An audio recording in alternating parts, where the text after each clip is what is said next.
Assalamualaikum warahmatullahi wabarakatuh. Perkenalkan, nama saya Nelly Agustina. Saya dari kelas 4A reguler siang dengan NIM 1911311 Setia Satya Negara Palembang. Di sini saya akan menjelaskan materi tentang tinjauan ekologis ekologi administrasi negara Indonesia. Ekologi administrasi negara Indonesia digunakan perincian faktor-faktor ekologis meliputi faktor-faktor ekologis yang beraspek ilmiah dan faktor-faktor ekologis yang beraspek kemasyarakatan dengan meliputi ideologi, politik, ekonomi, sosial budaya, dan militer atau hankam. A. Faktor-faktor ekologis yang berupa aspek ilmiah terdiri dari 1. Lokasi dan posisi geografi, 2. Keadaan dan kekayaan alam, 3. Keadaan dan kemampuan penduduk. 1. Lokasi dan posisi geografis. Posisi geografi suatu negara menunjukkan ketentuan tentang lokasi atau suatu dalam rangka ruang atau tempat dan waktu sehingga menjadi jelas batas-batas wilayah negara pada suatu saat tertentu. Lokasi dan posisi geografi ini jelas mempunyai dampak atau pengaruh terhadap struktur dan perilaku administrasi negara. A. Pengaruh lokasi dan posisi geografi terhadap administrasi negara. Bentuk wujudnya ke dalam geografi Indonesia merupakan kepulauan, terdiri dari 13,667 buah pulau besar dan kecil, dengan luas wilayah daratan 1,919,170 km persegi dan luas wilayah perairan atau laut 5,4 juta km persegi sehingga keseluruhannya mencapai sekitar 7,3 km persegi. Dengan perbandingan luas wilayah daratan dan wilayah lautan sekitar 1:3, jelas memerlukan suatu administrasi negara yang menghubungkan pulau-pulau tersebut satu dengan yang lain sehingga pulau-pulau jadi tidak terisolasi. Dan bangsa Indonesia yang mendiami pulau-pulau itu merupakan bangsa yang terintegrasi. Lain daripada itu, wilayah daratan Indonesia yang sebagian terdiri dari gunung-gunung berapi yang masih aktif di samping lembah-lembah ngarai mengakibatkan sebagian tanah menjadi labil.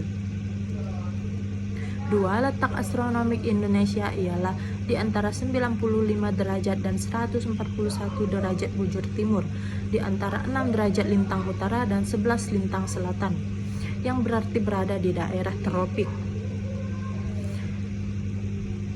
Di samping itu, iklim tropik juga sering menimbulkan kesulitan berhubung besarnya curah hujan. Ditambah sebagian hutan telah dibabat dalam rangka budidaya manusia. Sungai-sungai meluap dan banjir menimpa sebagian penduduk. Dengan demikian bertambahlah beban Satkarlok penanggulangan bencana alam, yaitu mengatasi akibat banjir. 3. Posisi silang negara Indonesia terletak antara dua benua dan dua samudera. Dua benua tersebut ialah Asia di sebelah utara, Indonesia di mana terletak negara-negara besar, sebagian wilayah Rusia, RRC, Jepang, dan India di sebelah selatan Indonesia, yang orientasinya ke barat. Dua samudera, yaitu Samudra Pasifik, yang peranan pentingnya telah terbukti sejak Perang Dunia Kedua, dan Samudra Indonesia yang semakin penting peranannya berhubung dan merupakan jalur suplai minyak dari Timur Tengah ke Eropa, Amerika, dan Jepang. B. Pengaruh administrasi negara terhadap geografi Indonesia. Pengaruh administrasi negara terhadap geografi, terutama lokasi dan posisinya, hampir-hampir tidak ada karena sifatnya alamiah. Tetapi pengaruh pada segi lain dapat ditelusuri melalui perubahan cara pandang atau wawasan bangsa Indonesia mengenai geografinya. Semula dianut suatu cara pandang batasan perairan sepanjang 3 mil laut diukur pada garis pantai pada waktu air pasang surut. Dalam hal demikian, seolah-olah wilayah Indonesia terbelah-belah menjadi beberapa bagian karena dipisahkan oleh laut yang cukup luas atau lebih dari 3 mil laut, di mana kapal-kapal asing dapat memasukinya seperti laut bebas. Keadaan yang demikian tentu tidak dapat dibiarkan. 2. Keadaan dan kekayaan alam. Negara Indonesia memiliki potensi kekayaan alam yang cukup besar. Sumber-sumber kekayaan alam beraneka ragam. Kekayaan alam ini dapat berupa tanah yang subur, lautan yang kaya akan ikan dan kehidupan laut lainnya, bahan-bahan tambang dan sebagainya. Daratan yang mempunyai gunung-gunung berapi memang dapat menyuburkan tanah dan juga mengandung potensi sebagai sumber energi yang dapat dimanfaatkan di kemudian. Di samping dapat juga mendapatkan bencana alam. A. Pengaruh keadaan dan kekayaan alam terhadap administrasi negara. Pengaruh kekayaan dan keadaan alam ini terhadap administrasi negara dampak pada usaha-usaha memanfaatkan sumber-sumber alam tadi bagi pemenuhan kebutuhan manusia. Tanah yang subur perlu dibudidayakan, baik untuk bercocok tanam maupun untuk akuakultur lautan yang mengandung kekayaan laut yang bermacam-macam. Ikan, kerang, dan sebagainya perlu dibudidayakan sehingga memberikan manfaat yang lebih besar bagi penduduk. Untuk keperluan ini telah terbentuk seperangkat administrasi negara yang terhimpun dalam departemen dengan komponen-komponennya. B. Pengaruh administrasi negara terhadap kekayaan dan keadaan alam. Pengaruh administrasi negara terhadap keadaan dan kekayaan alam sangat terbatas karena kekayaan alam ini merupakan karunia Tuhan Yang Maha Esa. Pengaruhnya terbatas pada merubah sumber-sumber dari potensi menjadi kemampuan sumber-sumber kemampuan yang real. Misalnya, air terjun merupakan potensi tenaga diubah untuk benar-benar menjadi tenaga. Tanah yang subur merupakan potensi untuk tanaman padi diubah agar benar-benar menghasilkan padi dan seterusnya. 3. Keadaan dan kemampuan penduduk. Jumlah penduduk dunia yang semakin meningkat dengan persentase kenaikan yang tinggi dan yang tidak peduli peningkatan persediaan bahan-bahan kebutuhan yang sebanding serta penemuan-penemuan sumber baru menimbulkan rasa kekhawatiran yang amat sangat di kalangan para pemimpin masyarakat. Indonesia, negara terbesar kelima dalam hal jumlah setelah Republik Rakyat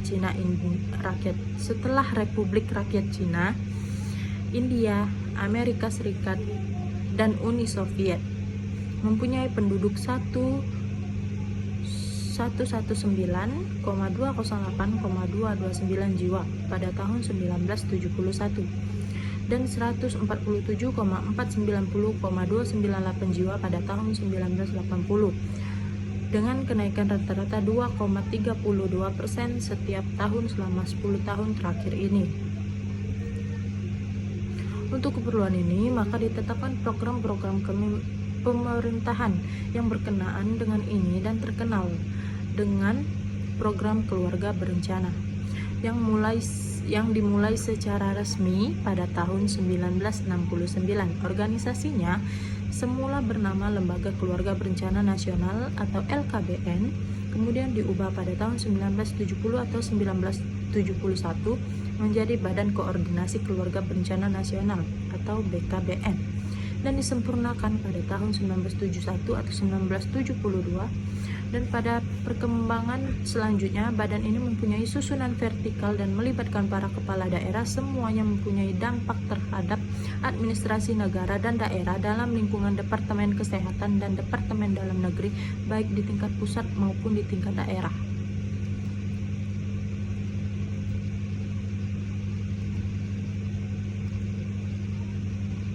B. Pengaruh administrasi negara terhadap keadaan dan kemampuan penduduk. 1. Departemen Tenaga Kerja dan Transmigrasi, khusus Direktorat Jenderal Transmigrasi dengan jajarannya dan bekerja sama dengan unsur-unsur administrasi, misalnya dengan Departemen Dalam Negeri dan dalam suatu badan koordinasi penyelenggaraan transmigrasi atau Bakoptrans, dapat lebih menyeimbangkan penyebaran spesialis penduduk selama Pelita 2 ditargetkan pemindahan dan penempatan 500.000 KK, serta usaha-usaha selanjutnya di bidang transmigrasi ini dapat mengubah penyebaran spasial penduduk. Demikian pula usaha-usaha di bidang ketenaga kerjaan. Departemen Netherlands telah menyediakan lapangan kerja guna menampung para pencari kerja sehingga tidak terjadi pengangguran.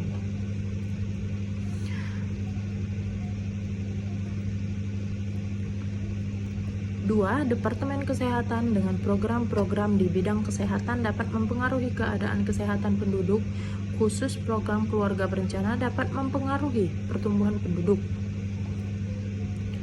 3. Dengan undang-undang wajib belajar yang diadministrasikan oleh Departemen Pendidikan dan Kebudayaan. Demikian pula program-program pemberantasan buta aksara yang dilancarkan oleh jajaran departemen tersebut yang ditunjang oleh administrasi daerah dapat mencegah buta huruf.